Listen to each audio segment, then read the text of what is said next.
आज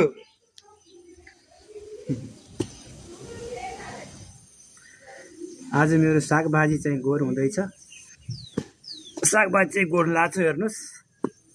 हजुरहरूले पनि राम्रोसँग हेर्नु होला ल। हल्का फल्का हुँदैछ यार मेरो सागभाजी चाहिँ। भाटाहरूको बोटहरू पनि राम्रो राम्रो हुन लाग्छ। सबै हुन लाग्छ भनौँ राम्रोसँग। हल्का राम्रो भयो भने खुसी लाग्छ क्या मलाई पनि। अनि यो सबै हल्का टाइम लाग्छ नि त। यसमा खाद छैन नि त, युरिया खाद छैन, त्यही भएर चाहिँ हल्का गाई भैँसीको खादले चाहिँ बिस्तारै बिस्तारै ठुला हुन्छ।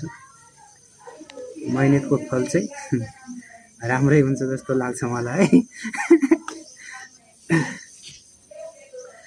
हे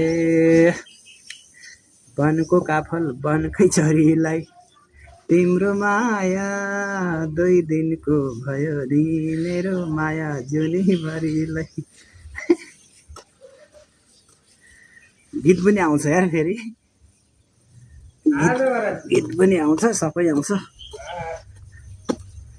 यो सब गर्नुपर्छ, सब पद गरेर चाहिँ राम्रै हुन्छ भनौँ। थाकिसके यार।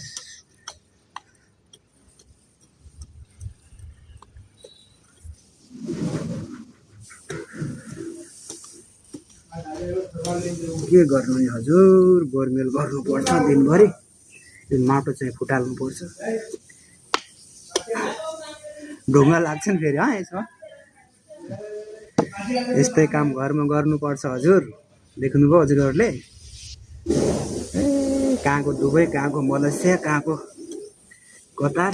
यस्तै काम घरमा गर्नुहोस्, आफ्नो सब्जी फार्म खोल्नुहोस्, पैसै पैसा के। यत्रो बिटा हुन्छ नि फेरि, थुप लगाउँदै गोड्दै गर्ने हो फेरि। गोराइ चाहिँ फेरि डह्रो हुन लाग्छ यहाँ। यस्तै हो, यसलाई हल्का उगेर चाहिँ लगाउनु पर्छ। उगेर लगाउने हो भने राम्रो हुन्छ सब्जीहरू चाहिँ। अब त्यस्तै त हो नि, त्यस्तै हो, गर्नुपर्छ हजुर, गर्नुपर्छ काम चाहिँ। हल्का हल्का सानसानै छ नि यार बोटहरू।